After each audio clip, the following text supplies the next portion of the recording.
Hello everyone, मैं नेहा तुम लोगों के लिए टीजीटी 2022 की प्रिपरेशन करा रही हूँ। टीजीटी 2021 के सिलेबस के अकॉर्डिंग इसमें मैं तुम लोगों के लिए लाइट चैप्टर पढ़ा रही हूँ। इसमें 2 वीडियोस मैं बना चुकी हूँ, 3rd वीडियो है। और ये जो वीडियोस हैं तुम्हारी बेसिक से हैं, ताकि कि तुम्हारे सारे बेसिक्स जो हैं क्लियर हो जाएं। जब बेसिक क्लियर हो जाएंगे, एग्जाम को क्रैक करने के लिए तुम्हारे लिए बहुत आसानी रहेगी। बेसिक क्लियर होने से केवल एक फ़ायदा नहीं होता है कि हमें केवल एक ही एग्ज़ाम क्वालिफाई कर पाएँ। इससे हम बहुत सारे एग्ज़ाम को क्वालिफाई कर पाते हैं, अपनी नॉलेज को भी एनहांस कर पाते हैं। अगर तुम लोगों के लिए मेरी ये मेहनत अच्छी लगे तो प्लीज़ लाइक करना, शेयर करना और सब्सक्राइब करना मेरे चैनल को। और जो भी क्वायरीज़ हैं उनको कमेंट करना, और वीडियो बनाने से रिलेटेड जो भी सजेशंस है वो भी आप दे सकते हो। ठीक है, आप ज़्यादा टाइम वेस्ट नहीं करते हुए स्टार्ट करते हैं। आज हम तुम लोगों के लिए पतले लेंस द्वारा प्रकाश के अपवर्तन का सूत्र क्या होता है आज इसके बारे में डिस्कस करेंगे। ठीक है, ये जो फॉर्मूला होता है जिसको हम लेंस मेकर फॉर्मूला भी कहते हैं, इसकी 2 स्थितियां हैं, 2 केसेस हैं जब लेंस की दोनों ओर मीडियम कैसा हो, सेम हो। ठीक है, सेकंड क्या है, जब लेंस की दोनों ओर मीडियम कैसा हो, डिफरेंट हो। ठीक है, तो सबसे पहले देखते हैं कि जब लेंस की दोनों ओर माध्यम समान है तब पतले लेंस द्वारा प्रकाश के जो अपवर्तन है उसका क्या फॉर्मूला होता है, जिसको हम लेंस मेकर फॉर्मूला भी बोलते हैं। तो वो होता है 1/f बराबर n-1 ब्रैकेट में 1/r1 - 1/r2। ठीक है, इसको हमने ड्राइव नहीं करा है, ड्राइव करेंगे बहुत सारा टाइम वेस्ट होगा, कोई फायदा नहीं होगा। ठीक है, हमें डेरिवेशन को करने की कोई नीड नहीं है, इसलिए मैंने डायरेक्ट ये फॉर्मूला लिखा है। क्यों हम कंपटीशन की प्रिपरेशन कर रहे हैं, कंपटीशन की प्रिपरेशन में हमारी बेसिक क्लियर होनी चाहिए। ठीक है, ये तो ड्राइव होकर आ गया है तो इसको तुम्हें करने की कोई नीड नहीं है, डायरेक्ट फॉर्मूला ये होता है। ठीक है, ध्यान रखना। और ये जो फॉर्मूला है यही क्या है, तुम्हारा लेंस मेकर सूत्र है। एक फॉर्मूला और होता है जो होता है 1/f बराबर 1/v - 1/u। ठीक है, यहां पर मैं तुम लोगों के लिए बता देती हूँ, f क्या है, फोकस दूरी है, b क्या है,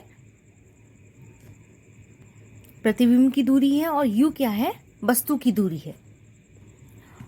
और ये जो प्रतिबिंब की जो दूरी है, बस ये कहां से है, लेंस से जो प्रतिबिंब बन रहा है वहां तक की दूरी। और u क्या है, लेंस से वस्तु तक की दूरी। ठीक है, और f क्या है, फोकस दूरी। देखिए ये जो फॉर्मूला है 1/f बराबर n-1 1/r1 - 1/r2, इसमें भी f क्या है, फोकस दूरी है, और n क्या है, रिफ्रैक्टिव इंडेक्स है, एंड r1 एंड r2 क्या है, वक्रता त्रिज्या है, रेडियस ऑफ कर्वेचर है दोनों लेंसों की। ठीक है, जो कि मैं बता चुकी हूँ, फोकस दूरी क्या होती है, रिफ्रैक्टिव इंडेक्स क्या होती है, एंड वक्रता त्रिज्या क्या होती है। ठीक है, लेंस की 2 वक्रता त्रिज्या कैसे होती है। ठीक है, और ये तुम्हारी ये दोनों जो फॉर्मूले हैं बहुत इंपॉर्टेंट है, इससे न्यूमेरिकल काफ़ी बनते हैं एग्जाम के लिए। ठीक है, इससे रिलेटेड जो भी न्यूमेरिकल्स होंगे उनको भी मैं तुम लोगों के लिए कराऊंगी। ठीक है, बेफिक्र रहना। ठीक है, हमने फर्स्ट केस तो कर लिया। सेकंड केस है जब लेंस की दोनों और मीडियम कैसी हैं, डिफरेंट हैं, तब फॉर्मूला क्या होगा। तो देखो इसके लिए होगा n3/v - n1/u बराबर n2 - n1/r1 - n2 - n3/r2।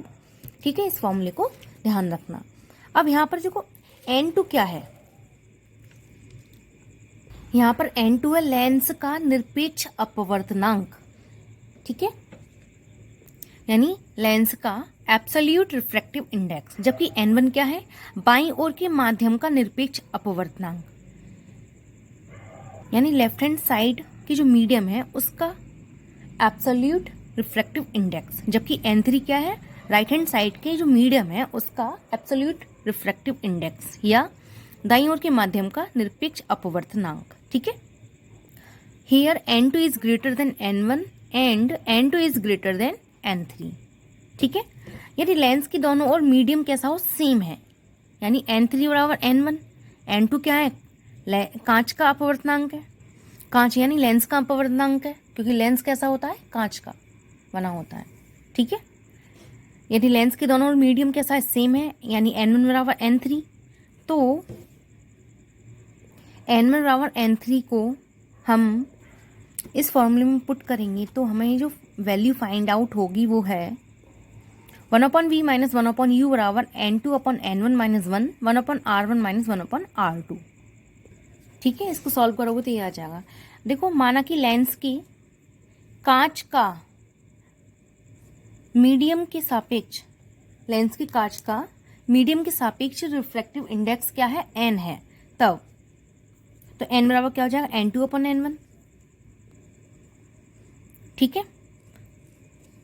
देखो, जिसके सापेक्ष निकालना होता है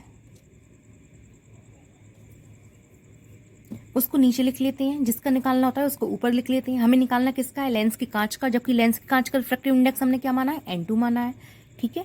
और जो मीडियम का रिफ्रैक्टिव इंडेक्स क्या है, n1 और n3 है, दोनों हैं। ठीक है। मीडियम क्या है, n1 भी है, n3 भी है, बट यहाँ पर हमने क्या लिया है, n1 बराबर n3, इसलिए क्या हो जाएगा, n1 ले लो चाहे n3। ठीक है। तो इसमें माना कि लेंस की कांच का माध्यम के सापेक्ष अपवर्तनांक कितना मान लिया हमने, n है, तब क्या हो जाएगा, n2/n1। क्लियर। ठीक है। अगर कोई क्वेरी हो तो कमेंट जरूर कर लेना। ठीक है। Thank you. अब देखो, ये जो वैल्यू हम इसमें पुट करेंगे तो क्या हो जाएगा, 1/v माइनस 1/u बराबर n minus 1 1/r1 minus 1/r2, यानी ये फॉर्मूला हमें ऑप्टेन होगा। यदि वस्तु इन्फिनिटी पर हो तो प्रतिबिंब लेंस के दूसरे फोकस पर होगा। ठीक है। ये मैं बता चुकी हूँ, लेंस का प्रथम फोकस व द्वितीय फोकस क्या होते हैं। ठीक है। तो u की वैल्यू क्या हो जाएगी, वस्तु यानी u की बात हो रही है, u इन्फिनिटी, तो v की वैल्यू क्या हो जाएगी, f। ठीक है। क्योंकि u क्या होता है, लेंस से वस्तु तक की दूरी,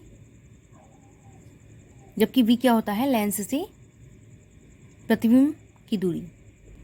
ठीक है। जब u बराबर इन्फिनिटी तो b बराबर f, ये वैल्यू इसमें पुट करेंगे तो ये हमें मिल जाएगा। ठीक है। और इसको सॉल्व करेंगे तो ये फॉर्मूला आ जाएगा 1/f बराबर n minus 1 1/r1 minus 1/r2। ठीक है। अब देखो, इक्वेशन नंबर 1 ये आ गई, इक्वेशन नंबर 2 ये आ गई, इन दोनों इक्वेशन से तो हमें क्या अचीव हो जाएगा, 1/f बराबर 1/v माइनस 1/u। ठीक है। तो दोनों फॉर्मूले हमें ऑप्टेन हो गए कि पहला वाला फॉर्मूला कैसे आया, सेकंड वाला कैसे आ गया। ठीक है। ये दोनों फॉर्मूले हमें ऑप्टेन हो गए इस वाले फॉर्मूले से। ठीक है। इसमें हमने क्या करा, n1 बराबर n3 रखा तब। ठीक है। और वैसे भी ये कंडीशन किसकी थी, जब लेंस की दोनों ओर मीडियम सेम है तब। ठीक है। इक्वेशन सेकंड में थर्ड क्या है, पतली लेंस की फोकस दूरी f के लिए फॉर्मूला है, जबकि लेंस की दोनों ओर मीडियम कैसा हो, सेम है। अब इसके बाद हम बात करते हैं लेंस की focus, foci of the lens. Lens की फोकस क्या होते हैं, तो देखो f'/f बराबर माइनस n1/n3। लेंस की दोनों फोकस दूरियों में वही रेशियो होता है जो उसकी दोनों ओर के मीडियम के रिफ्रैक्टिव इंडेक्स में होता है। ठीक है।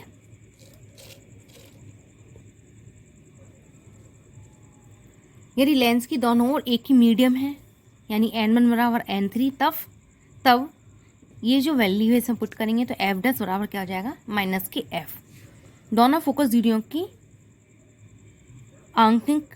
आंकिक मान बराबर होते हैं, यानी न्यूमेरिकल वैल्यू कैसी होती है, इक्वल होती है। अब आता है लेंस की फोकस दूरी की लेंस के पदार्थ के अपवर्तनांक व लेंस के पृष्ठों की वक्र त्रिज्याओं पर निर्भरता है। जो लेंस की फोकस दूरी है वो n व r1 व r2 पर किस टाइप से डिपेंड करती है, इसके बारे में अब डिस्कस करेंगे। पतले लेंस के लिए अपवर्तन के सूत्र क्या होता है, 1/f बराबर n minus 1 1/r1 minus 1/r2। ठीक है। इसके अकॉर्डिंग लेंस की जो फोकस दूरी है, लेंस के पदार्थ जो कांच का होता है कि अपवर्तनांक एन व उसकी वक्रता व उसके पृष्ठों की वक्र त्रिज्याओं R1 व R2 पर डिपेंड करती है। देखो रिफ्रैक्टिव इंडेक्स पर किस टाइप से डिपेंड करती है, एन की वैल्यू कम होगी यानी रिफ्रैक्टिव इंडेक्स कम होगी तो फोकस दूरी ज्यादा होगी। यदि हम लेंस को जो कांच का बना हुआ है उसको किसी ऐसे मीडियम में रखते हैं जिसकी रिफ्रैक्टिव इंडेक्स कम है तो उसकी फोकस दूरी क्या हो जाएगी, ज़्यादा हो जाएगी। फोकस दूरी ज़्यादा हो जाएगी। और यदि हम लेंस को किसी ऐसे मीडियम में रखते हैं जहाँ पर उसकी जो रिफ्रैक्टिव इंडेक्स है लेंस की रिफ्रैक्टिव इंडेक्स से ज़्यादा है तो उसकी फोकस दूरी कम हो जाएगी। ठीक है, मैं तुम लोगों के लिए कुछ ड्रॉ करके थोड़ा और एक्सप्लेन कर देती हूँ। जैसे हमने ये ले लिया, ये कोई लिक्विड है, ठीक है, ये मीडियम है और यहाँ पर लेंस रखा है, ठीक है, जिसकी रिफ्रैक्टिव इंडेक्स होगी कुछ ना कुछ और इसकी रिफ्रैक्टिव इंडेक्स कुछ ना कुछ होगी। ठीक है, अगर ये जो लेंस है इसकी रिफ्रैक्टिव इंडेक्स हमने मान ली N1 है और इसकी मान ली N2 है। अगर जो N2 है इसकी रिफ्रैक्टिव इंडेक्स N1 से ज़्यादा होगी यानी N2 is greater than N1 तो ये जो लिक्विड है इसकी फोकस दूरी कितनी हो जाएगी, तो फोकस दूरी कितनी हो जाएगी, कम होगी। और यदि N1 is greater than N2 यानी N2 की जो रिफ्रैक्टिव इंडेक्स है कम है तो फोकस दूरी कितनी हो जाएगी, ज़्यादा हो जाएगी। ठीक है, यानी इन्वर्सली प्रोपोर्शनल होती है रिफ्रैक्टिव इंडेक्स की फोकस दूरी। ठीक है, तो देखो रिफ्रैक्टिव इंडेक्स पर डिपेंडेंस, द्रव के सापेक्ष लेंस के कांच का अपवर्तनांक। तो देखो जिस हमने बताया था जिसका भी रिफ्रैक्टिव इंडेक्स निकालना हो उसको ऊपर लिखते हैं और जिससे रिलेट करके निकालना हो यानी जिसके सापेक्ष निकालना हो उसको नीचे लिखते हैं। तो देखो हम द्रव के सापेक्ष निकालना है, ठीक है, तो इसका रिफ्रैक्टिव इंडेक्स क्या हो जाएगा, ANL यानी लिक्विड का रिफ्रैक्टिव इंडेक्स एयर की रेस्पेक्ट में और यहाँ पर आ जाएगा ग्लास का रिफ्रैक्टिव इंडेक्स एयर की रेस्पेक्ट में। ठीक है, तो ये तुम्हारा हो जाएगा लेंस का यानी कांच का रिफ्रैक्टिव इंडेक्स लिक्विड के रेस्पेक्ट में। ठीक है, होप क्लियर हो गया होगा। इंपॉर्टेंट है ये पॉइंट, ध्यान रखना, न्यूमेरिकल में हेल्पफुल रहेगा। ठीक है, चूंकि ENL यानी कि जो रिफ्रैक्टिव इंडेक्स है लिक्विड का एयर के रेस्पेक्ट में ज्यादा होगा 1 से,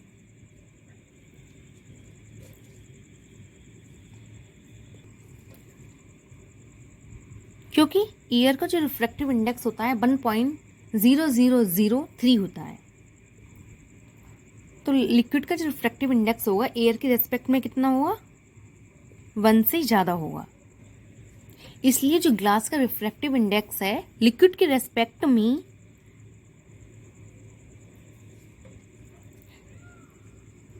ग्लास का रिफ्रैक्टिव इंडेक्स एयर के रेस्पेक्ट में है उससे कम होगा। ठीक है, यदि लेंस की वायु में फोकस दूरी FA व लिक्विड में फोकस दूरी FL हो तो 1/FA बराबर क्या हो जाएगा, ठीक है, 1/F बराबर क्या होता है, N-1 1/R1 1/R2।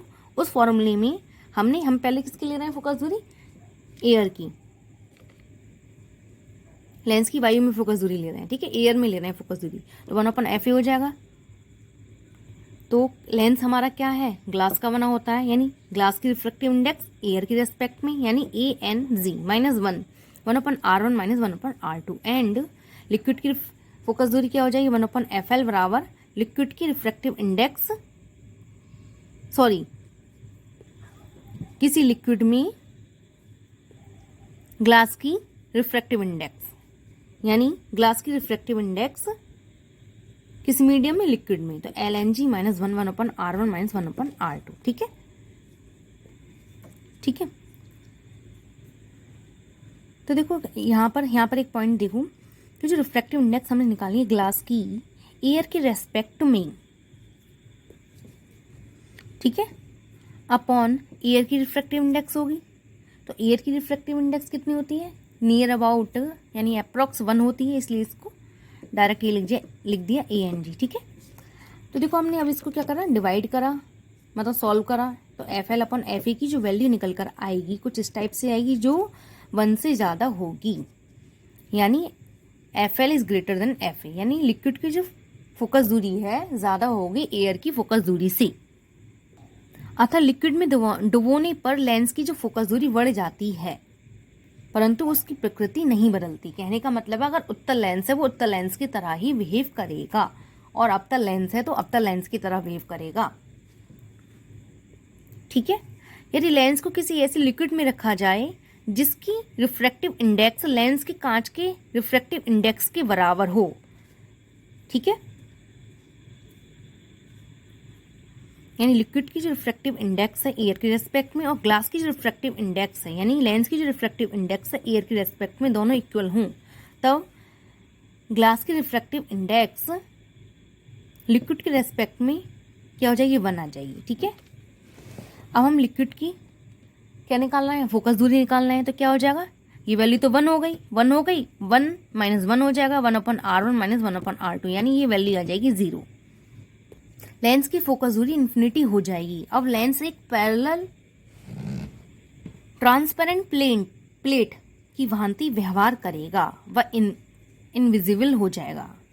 एग्जाम्पल के लिए यदि फ्लिंट कांच के लेंस को कार्बन डाइसल्फाइड में डुबो दिया जाए तो लेंस प्लेट की भांति कार्य करने लगता है। यदि ANL is greater than ANG, यानी लिक्विड की रिफ्रैक्टिव इंडेक्स है एयर की रेस्पेक्ट में इज ग्रेटर देन ग्लास की रिफ्रैक्टिव इंडेक्स एयर की रिस्पेक्ट में, तो ये अगर ये वैल्यू ज़्यादा है तो LNG की वैल्यू क्या हो जाएगी, 1 से कम आएगी, 1 से कम आएगी तो 1/FL, यानी लिक्विड की जो फोकस दूरी हो जाएगी कैसी आएगी, नेगेटिव में आएगी। क्यों, क्योंकि ये जो वैल्यू है 1 से कम है, ये जो वैल्यू 1 से कम है तो ये वैल्यू कैसी हो जाएगी, नेगेटिव आएगी। अब लेंस कि द्रव में फोकस दूरी कैसी है, नेगेटिव है, तो इसका अर्थ है अतः वायु में जो लेंस उत्तल था, फोकस दूरी पॉजिटिव थी, वह अब द्रव में अवतल लेंस की भांति व्यवहार करेगा, यानी उसकी जो प्रकृति है चेंज हो जाएगी।